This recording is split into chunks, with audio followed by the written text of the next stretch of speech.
Christophe Mao, il est où le bonheur? Christophe Mao, il est où ce bonheur? Eh bien, écoutez, quelqu'un a répondu.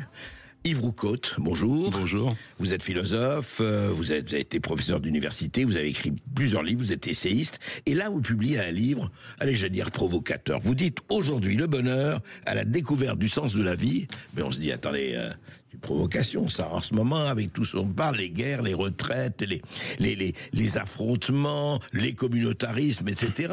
Et vous faites une quête, vous faites un voyage à l'intérieur de toutes les philosophies, les doctrines, les idéologies qui ont parlé du bonheur.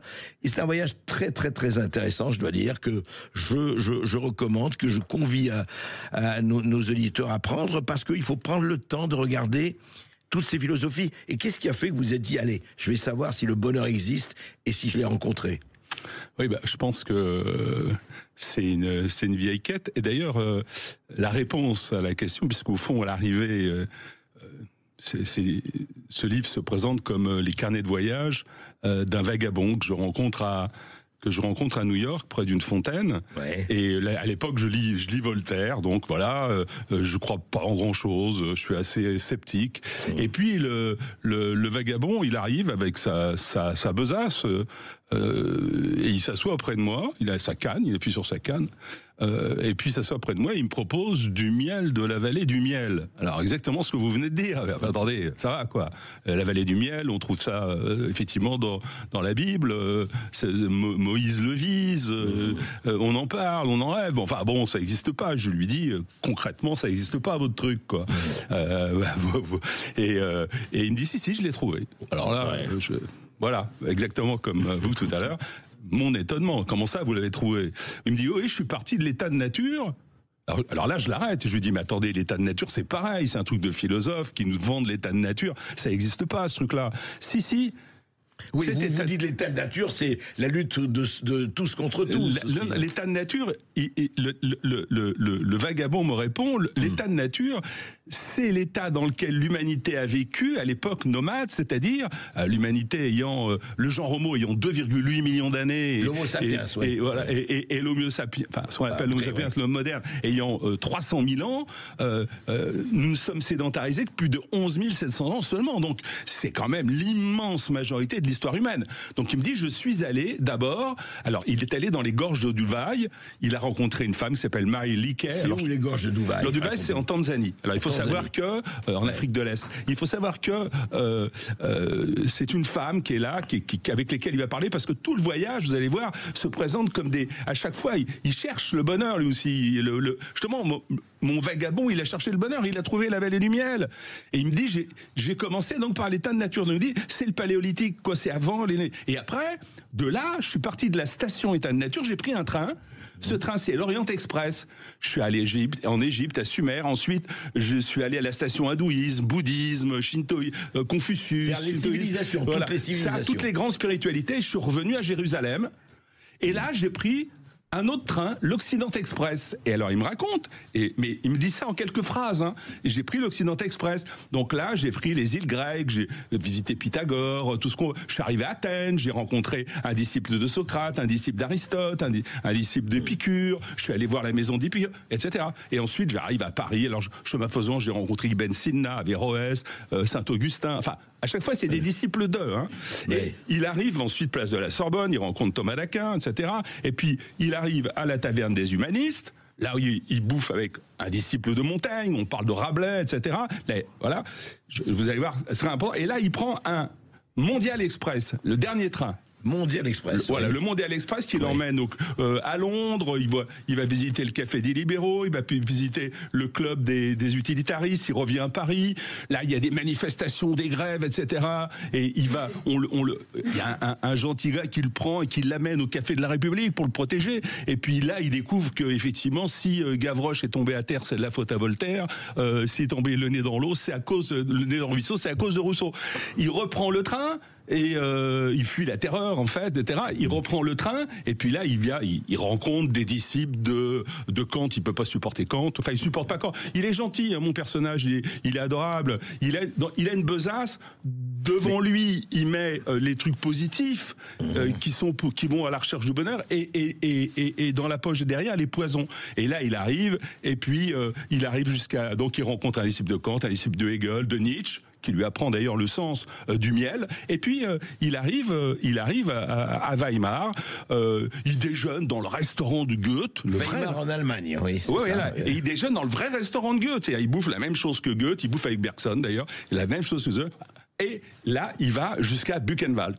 Et c'est à Buchenwald, et c'est très important, qu'il va découvrir, parce que là, donc vous avez bien compris, on a l'état de nature, mais à chaque fois, il récolte des trucs, mais il fait plus que récolter des trucs positifs. Au départ, dès l'état de nature, à la fin de l'état de nature, il récolte la première clé du bonheur. Et ensuite, à la fin du deuxième voyage, avec l'Orient Express, il découvre la deuxième clé du bonheur à Jérusalem. La troisième clé du bonheur, il la découvre précisément au Café des Humanistes, à la Taverne des Humanistes, en picolant, etc. Et la dernière clé du bonheur, il la découvre à Buchenwald. C'est le paradoxe, évidemment, bien sûr, on peut en parler, mais c'est justement nazie, en pensant aux enfants de Buchenwald. Et là, quand il est là, alors qu'il est ému, c'est le moment où il pleure d'ailleurs dans le livre, à ce moment-là, il découvre la quatrième clé du bonheur. Alors, je finis simplement, et à Weimar, il retourne là, et là, à Weimar, il s'assoit, et c'est un peu comme dans Harry Potter, on lui parle d'un quai un peu secret qu'il découvre pour prendre le petit train, le tout petit train, le tortillard, qui mène à la vallée du miel. Et donc là, il s'assoit, il y a un personnage qui arrive, il dit « Mais non, on n'y va pas, il va plutôt vers la vallée là-bas, vers la forêt noire. » C'est un disciple d'Heidegger qui est là, et ensuite, il va prendre le tortillard là. Devant lui, il y a des barricades qui se dressent avec des gens qui sont des disciples de Derrida, de Foucault, de Deleuze, qui sont des wokistes, qui sont des gens qui veulent, les transhumanistes, qui nient la génétique, la biologie, tout ce qu'on veut, et qui sont là, qui l'empêchent. Ils mettent même des épouvantails en paille. Attendez, restez là. On va rester. Entretenons le suspense de la fin. On va parler de ces clés du bonheur et du bonheur lui-même après cette petite pause. À tout de suite. Seul, effectivement, Yves Roucaute, aujourd'hui le bonheur, aux éditions du Cerf. Un voyage intérieur, un voyage à travers les philosophies, les idéologies, les religions. Et alors on arrive justement, je dis, on va garder le suspense, on arrive à ce tortillard qui veut l'amener vers la vallée du miel. On essaie de l'empêcher, les Derrida, les genrés, les non-genrés, les transhumanistes et autres. Et alors qu'est-ce qui arrive à ce moment-là ? À ce moment-là, il arrive quelque chose d'assez incroyable, c'est que le train... D'abord, les postmodernes ont essayé de mettre 4 cavaliers de l'Apocalypse en paille que le vent disperse, et la police de la vallée du miel débarrasse la voie. Donc c'est important cette idée qu'il y ait une police de la vallée du miel. Et donc il arrive dans cette vallée du miel, le personnage, et là il voit une petite fille. C'est d'ailleurs la photo du livre, en fait, c'est l'image du livre, qui construit un château de sable. Et il se rend compte que cette petite fille, elle a naturellement les 4 clés du bonheur. Il se dit, mais qu'est-ce que c'est que ce truc ? Comment se fait-il que dans les vallées de larmes, qui s'opposent à la vallée du miel, comment se fait-il que dans les vallées de larmes, ces enfants qui sont si créatifs, qui sont capables de créer faire des dessins, des châteaux de sable, etc., comment se fait-il que leur créativité est détruite petit à petit par l'école, par l'environnement, etc. Qu'est-ce qui se passe ? Et alors, il va monter, je veux pas tout dévoiler, il va monter jusqu'aux sources de la vallée du miel. Il va découvrir l'école de la créativité. Par exemple, l'école de la créativité, c'est sur le modèle de l'école Ad Astra, justement, de Musk, d'Elon Musk. C'est la même école, en fait.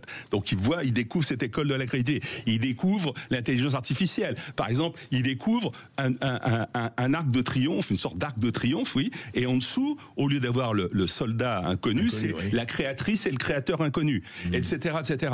Il découvre, par exemple, derrière la place de la Concorde, il découvre toute une place où il y a toutes les photos des femmes prix Nobel. Donc il est là, il comprend d'un seul coup la créativité, l'inventivité, il comprend que la créativité est naturelle et universelle, ce qu'il avait découvert en fait avec la 4e clé, qu'importe. Et là, il remonte jusqu'aux sources, et aux sources, il découvre la formule du bonheur qui tient en un mot, simple.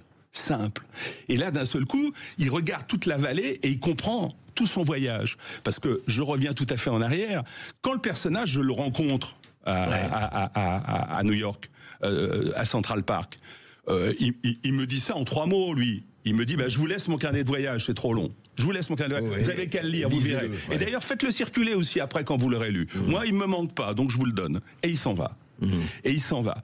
Et donc, il m'a donné du miel. Et en fait, toute cette quête-là, cette quête-là, c'est aussi c'est deux choses. C'est une quête spirituelle, évidemment, mais c'est aussi une quête de philosophie politique et morale.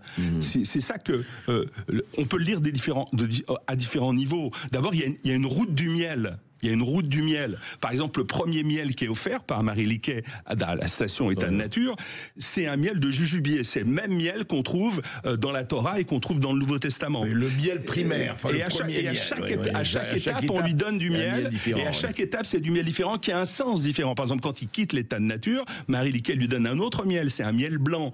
Ce miel blanc qui est fait par des fleurs qui ressemblent un peu aux marguerites, qui symbolise le renouveau. Or, il va arriver, effectivement, à Sumer, où c'est la fin de l'époque nomade, c'est le renouveau, puisque c'est les sédentarisations. Bref, et il y a plein de secrets dans le livre. Il faut savoir que je me suis amusé 3 ans et demi, j'ai écrit quand même, en passant mes nuits et mes jours là-dessus. Comme tu le sais, très peu, j'ai quasiment pas pris de vacances pendant ces... Heureusement, j'en suis sorti pour le coup, même si je l'ai écrit avec bonheur. Et même si je l'ai écrit avec beaucoup de bonheur. Un long voyage.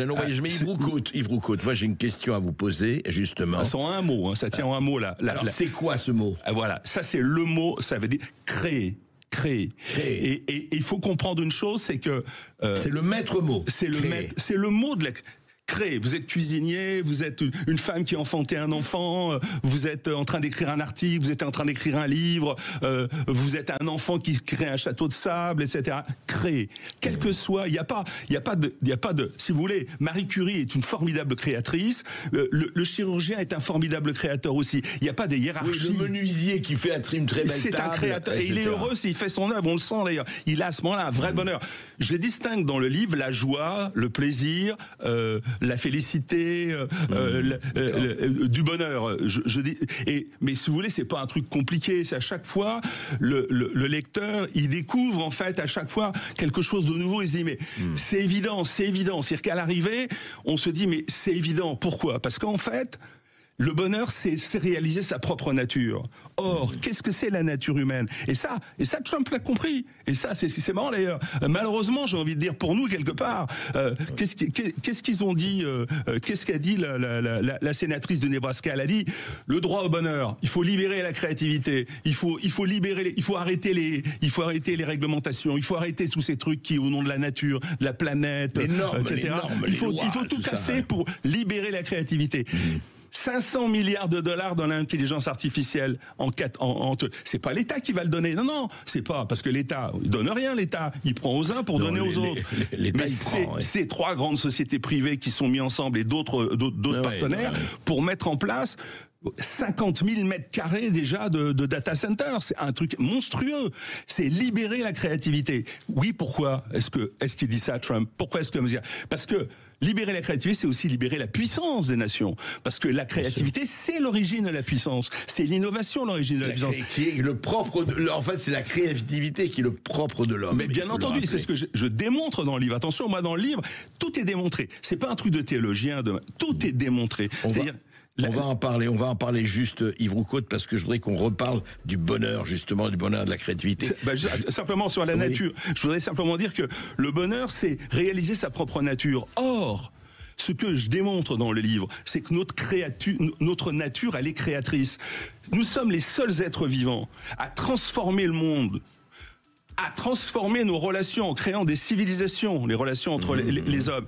Et nous sommes le seul même à pouvoir même transformer notre propre nature corporelle au point même d'aller combattre les maladies génétiques en allant jusqu'aux gènes. Personne ne sait. Nous sommes les seuls êtres.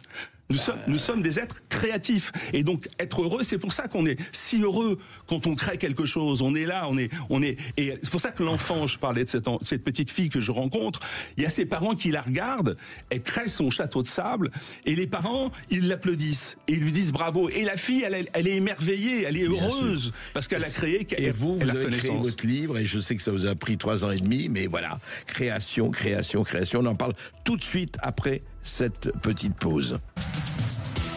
Sud Radio Berkoff dans tous ses états, midi 14h. André Berkoff.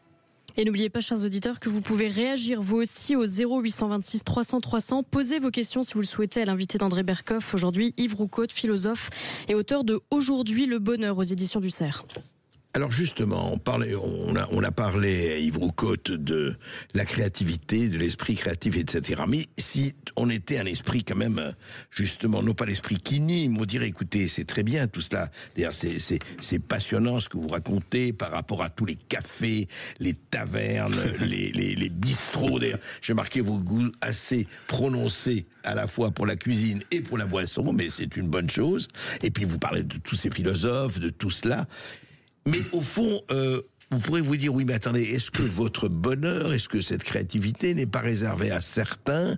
Est-ce que tout le monde peut être créatif? Parce qu'on vous dit, oui, c'est très bien tout ça, mais nous, on est obligé de gagner notre vie, on a les familles, on est obligé de s'occuper de nos parents, de nos grands-parents, ou de nos enfants, etc. Et vous me parlez du bonheur comme ça, mais est-ce que c'est pas abstrait tout ça, si on n'a pas le temps de s'adonner à la créativité et à cela? Oui, non, mais c'est une vraie question totalement légitime et à laquelle d'ailleurs je réponds, je crois, de manière assez claire, justement. Nous avons de la souffrance, indéniablement. Il y a des malheurs qui nous assaillent. La question est, si vous voulez, on a, pour aller vite, c'est pour ça qu'il y a 4 clés d'ailleurs, hein, on a 4 types de malheurs, globalement. On a les malheurs dus à la nature, parce que je sais bien qu'il y a quelqu'un qui idolâtre Gaïa, etc. Mais enfin bon, les séismes, les inondations, etc., ça existe. Il faut quand même savoir que sur 22 espèces du genre Homo, il n'y en a qu'une qui a survécu, tellement Gaïa est sympa, et que celle qui a survécu, c'est notre genre, notre espèce à nous, qu'on appelle parfois Homo sapiens à tort, mais enfin qu'importe, notre espèce à nous, elle a, après 300 000 ans, en fait 2,8 millions d'années, qu'importe, il y avait que 500 000 survivants au moment de désédentarisation il y a 11 700 ans. 500 000 survivants. Après 2,8 millions d'années de vie de genre Homo. Donc il faut quand même voir les choses. Alors les malheurs dus à la nature, les virus, les séismes, les inondations, les réchauffements, les glaciations, 17 glaciations. Rien que notre espèce a connu 17 glaciations. Donc si vous voulez, c'est un fait, ça existe.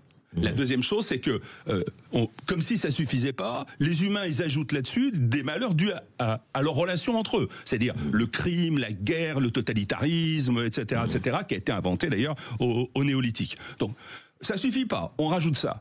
Et si ça suffit pas encore, il y a un troisième type de malheur, c'est par rapport à soi-même. C'est pour ça qu'à chaque fois, j'ai une clé par rapport à ça. À soi-même, c'est-à-dire qu'on se sent coupable, on se sent... il y a la haine de soi, qui est développé notamment par tous ces prophètes de malheur, qui sont là, qui nous disent « Ouais, mais vous êtes coupable, votre croissance, ce que vous avez fait, etc. etc. » Donc, vous êtes coupable d'être tel vous êtes coupable du passé, du présent, et votre avenir, il est terrible. Bref, sinon, il faut vous douter. Bref. Et puis, il y a une quatrième clé, il y a une troisième clé par rapport à ça, et puis il y a un quatrième problème, évidemment, qui est le problème des problèmes, c'est que on fait croire aux gens que par nature nous sommes condamnés, par nature nous sommes damnés, nous serions condamnés au malheur. Encore une fois, le malheur, ça existe. Moi, ce que je démontre par rapport à la quatrième, donc il y a une quatrième clé par rapport à ça, ce que démontre la petite fille justement dont je parle, c'est que nous sommes tous nés créateurs, parce que nous sommes tous des êtres créatifs. Il suffit de regarder les gamins empiler des jouets ou des... On voit bien qu'il y a de l'imagination créatrice chez l'être humain. Le problème réel, c'est pas qu'il y a du malheur, il y en a. C'est comment faire en sorte que dans ces malheurs-là, d'abord il y en ait de moins en moins, par rapport à la nature, c'est les sciences, le combat. Voilà, par rapport à la nature, la première clé c'est dominer la nature et assujettir ce qui se trouve, ce qui est d'ailleurs entre parenthèses aussi biblique, mais ce qui est le bon sens. Voilà, il faut essayer faire rapport à la nature, construire des digues contre les inondations, se protéger du froid, etc., etc. Enfin, voilà. Dominer la nature et assujettir ce qui s'y trouve, c'est la première clé. Par rapport aux autres, il est évident que essayer d'aller vers la paix, vers l'amour de l'autre, vers l'amour d'autrui, pour essayer de... C'est à la grande ce qui se dit dans toutes les spiritualités. La troisième clé, c'est évident. Mais vous voyez que tout ça, c'est des combats, c'est des armes. La troisième clé, c'est évidemment aimer le moi. C'est ce qu'on découvre à la taverne. S'aimer soi-même. S'aimer soi-même, bien sûr. D'abord, comment pourrait-on aimer les autres si on s'aime pas soi-même? On dit aimer les les autres comme soi-même. D'accord, mais si on se déteste, comment on peut aimer les autres? Donc aimer soi-même, ça veut dire aimer son moi, avec son corps. Ce que mon personnage découvre avec Rabelais, avec Montaigne. J'écris beaucoup sur Montaigne par ailleurs, etc. Et puis la quatrième clé, c'est célébrer cette nature créatrice, parce que j'insiste là-dessus. C'est aussi un livre de philosophie globale, c'est une vision du monde que je propose, c'est pas simplement un truc comme ça. La créativité, c'est une clé morale aussi, parce que je pensais à la Shoah, je pense à ce que le Hamas a fait en Israël, je pense aux terroristes en France, au Bataclan, etc. On le voit bien, l'énergie, c'est là que Nietzsche se trompe, et Bergson aussi, l'énergie, elle peut être destructrice. Pour que la liberté soit pas destructrice, il faut orienter la liberté. Effectivement, c'est un peu l'histoire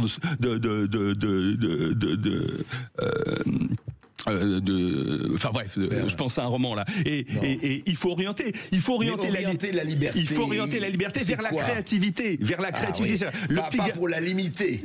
Mais pour l'orienter. Mais dès qu'on limite la liberté créatrice, on va contre la nature humaine. Ce que je démontre, c'est que les temps contemporains, j'appelle ça la révolution des temps contemporains, c'est précisément la destruction de tous ces digues qu'on met à la créativité. On s'en rend pas compte, mais c'est la fin du travail, par exemple, avec la robotique. Alors on va me dire, c'est la fin du travail, on va plus rien faire, mais c'est le contraire. C'est ce qu'Aristote démontre de manière géniale. Et lui, c'est le premier qui a eu le pressentiment qu'un jour on supprimerait le travail, parce qu'il disait, et Marx n'a jamais rien compris à ça, d'ailleurs les libéraux non plus, enfin en tout cas Adam Smith là-dessus, c'est pas le travail qui est à l'origine de la richesse, c'est l'innovation.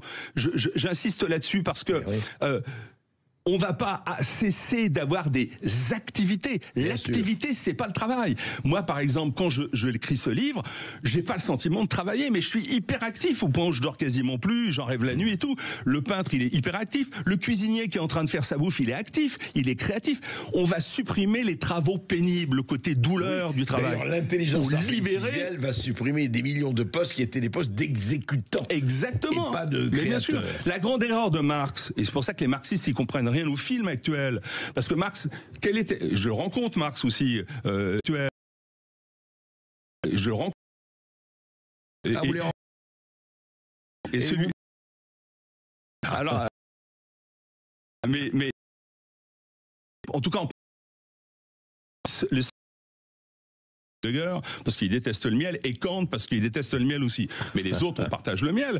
Et alors oui, vous disiez par rapport à ces gens-là, oui, Marx s'est trompé parce qu'il croit que c'est la force de travail et l'exploitation de la force de travail qui fait la richesse des nations. Il ne comprend pas ce qu'Aristote comprenait déjà, c'est qu'en fait, le moyen de travail, ça peut être une machine, ça peut être un humain, ça peut être un animal, malheureusement, un humain aussi.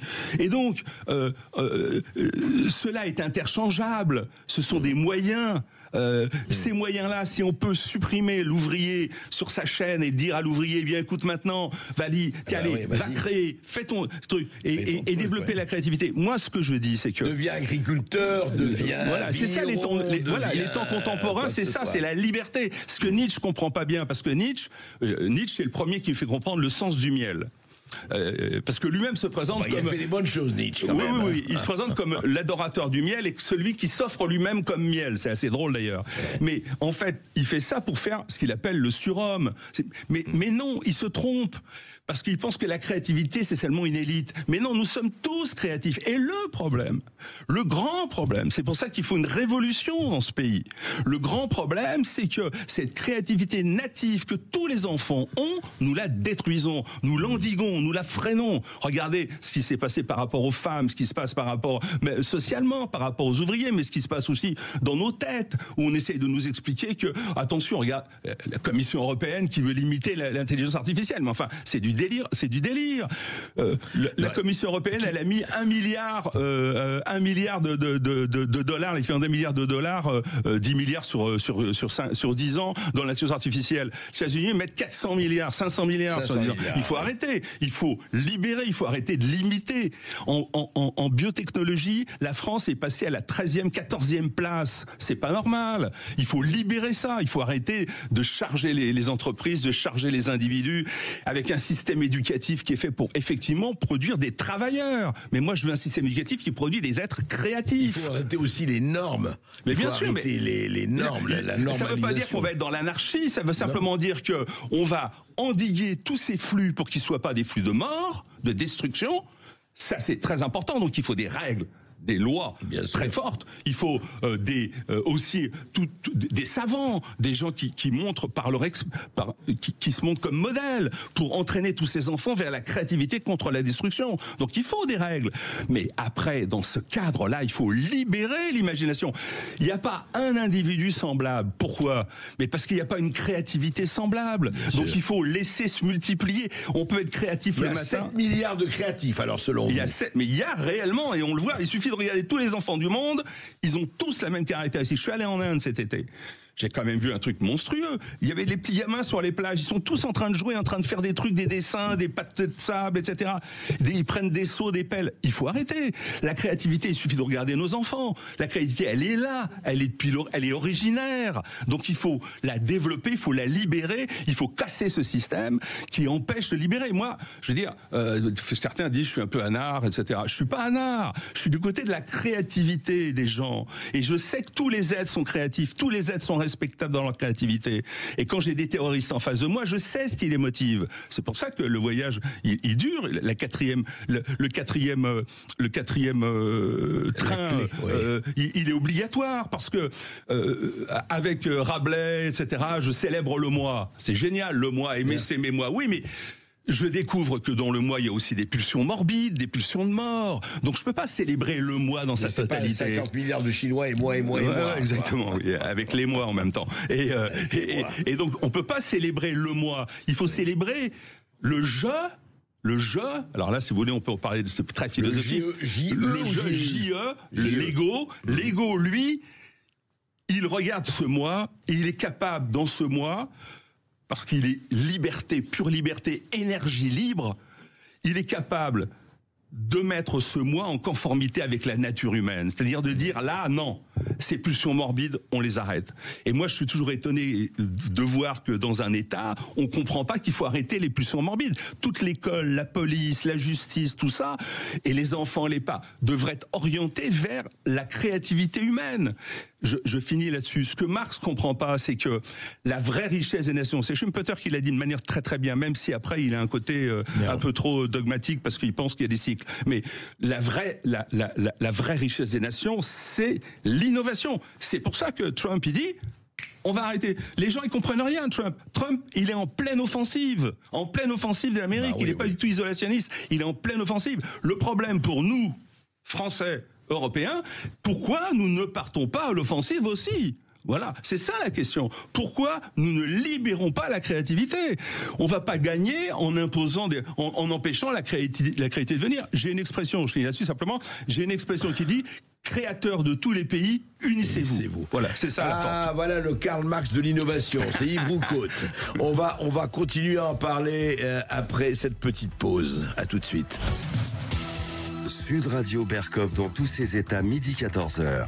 André Berkoff. Le bonheur. Oui, on reconnaît le bruit du bonheur. C'est un très beau livre d'Isabelle de Tapie. Le bonheur, c'est on reconnaît le bonheur au bruit qu'il fait quand il s'en va. C'est aussi joli.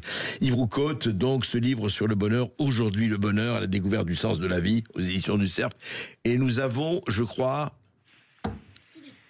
Philippe Decamp, c'est ça? Bonjour Philippe. Bonjour André, bonjour Monsieur Roucaute. Bonjour. Je dois apporter un petit témoignage. J'ai commencé ma carrière dans l'industrie. Alors il y avait une fédération. On faisait pas à l'époque 35 heures, on faisait plus, 42, 43.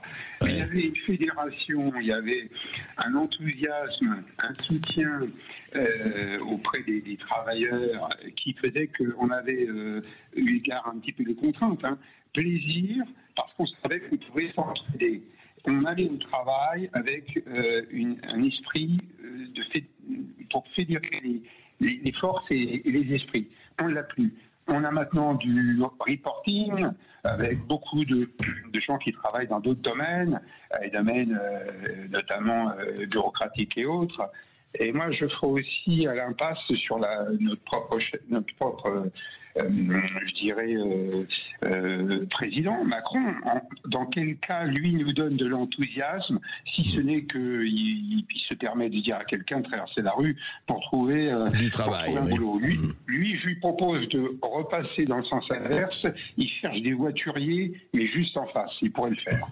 Maintenant, j'ai une question pour votre invité. Allez-y. Quid de la thèse du nihilisme développée par Emmanuel Todd dans notre société, je dirais nos sociétés. Alors, la question du nihilisme, oui, Yves Roucaute. Oui, donc, donc cette idée-là est une idée fausse en réalité. Pourquoi ? Parce que je vais vous citer une formule de Voltaire qui d'ailleurs commence pratiquement mon livre et vous allez comprendre pourquoi c'est une idée fausse. Il dit « Nous cherchons tous le bonheur, mais sans savoir où. Comme des ivrognes qui cherchent leur maison, sachant confusément qu'ils en ont une. » Et je trouve ça formidable parce que, évidemment, moi j'ai trouvé la maison, donc je suis très content maintenant, j'ai trouvé la maison et je l'ai cherchée longtemps. Je pense que nous cherchons tous la maison. L'idée du nihilisme dans lequel on croirait en rien, où on serait sans valeur, je crois que c'est une idée fausse. La vérité, c'est que nous cherchons tous notre accomplissement.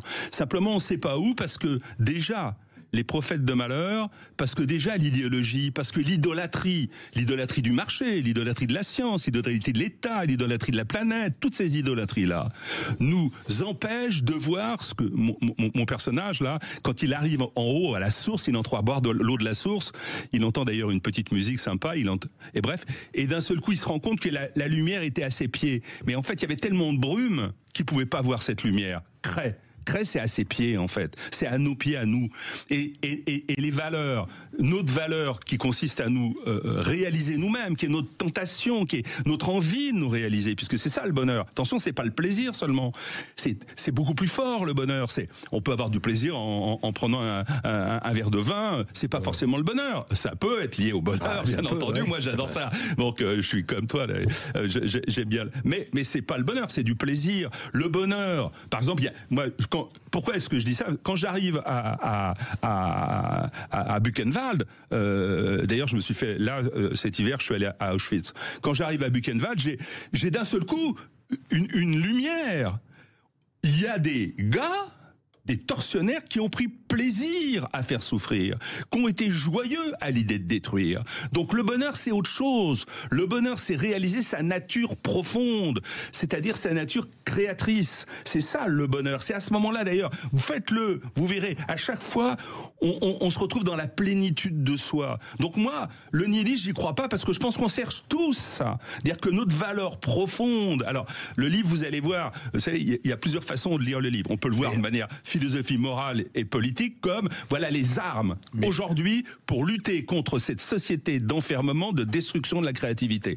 Voilà les armes pour créer une société qui a l'image de notre nature. Oui, mais il y a des gens qui sont dans le négatif. Oui, mais bien sûr. Fortement. C'est pour ça que le rôle de ce livre, j'espère que je vais permettre à quantité de gens, d'abord, j'espère que le livre va être utilisé comme une arme contre justement toutes ces normes, toutes ces prophètes de malheur, toutes ces idolâtries, mais aussi, j'espère que ça va être utilisé par les gens qui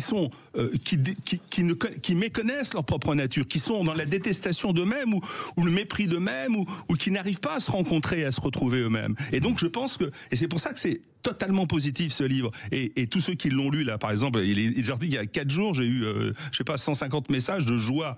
Les gens, ils sont enfin contents de trouver, parce qu'il y a une autre lecture possible, hein, il y a une lecture ésotérique de ce livre. Il faut savoir que dans ce livre, il y a plein de choses secrètes, cachées.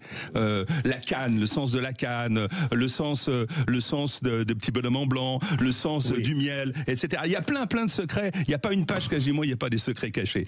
Et à l'arrivée, il y a évidemment un rapport métaphysique au monde. C'est-à-dire que vous allez voir le je qui est là, ce je, cet ego qui qui n'est pas mortel, puisque cet ego-là, justement, il va jouer avec son corps, il va jouer avec son moi. Autrement, il serait pas créatif, d'ailleurs. C'est pour ça qu'il est créatif, parce qu'il n'est pas identifié au moi. Le moi vieillit. En tout cas, dans une glace, vous êtes totalement impliqué, effectivement, dans ce livre. C'est le moins que l'on puisse dire. Vous en êtes habité. Et ce qui est intéressant, et on revient à ça, c'est que vous, ça a été, d'ailleurs, c'est pas votre premier livre, ça a été effectivement votre exercice de créativité. Et ce que vous dites, ce qui est très important, vous savez, ils seront tous poètes, disait Rimbaud, il le disait mieux que moi d'ailleurs, hein. C'est vrai, et je crois que le vrai problème de tout, c'est à n'importe quel niveau, c'est de réhabiter un poète, son monde et son moi. Et je crois que là, c'est pas un mauvais guide, le livre de Roucaute, Aujourd'hui le bonheur. Il est paru aux éditions du Cerf, à la découverte du sens de la vie. C'est à vous de le découvrir. Et quelquefois, il est bon de prendre quelques repères. Je pense que ce livre vous en apporte. Merci Yves Roucaute. Merci.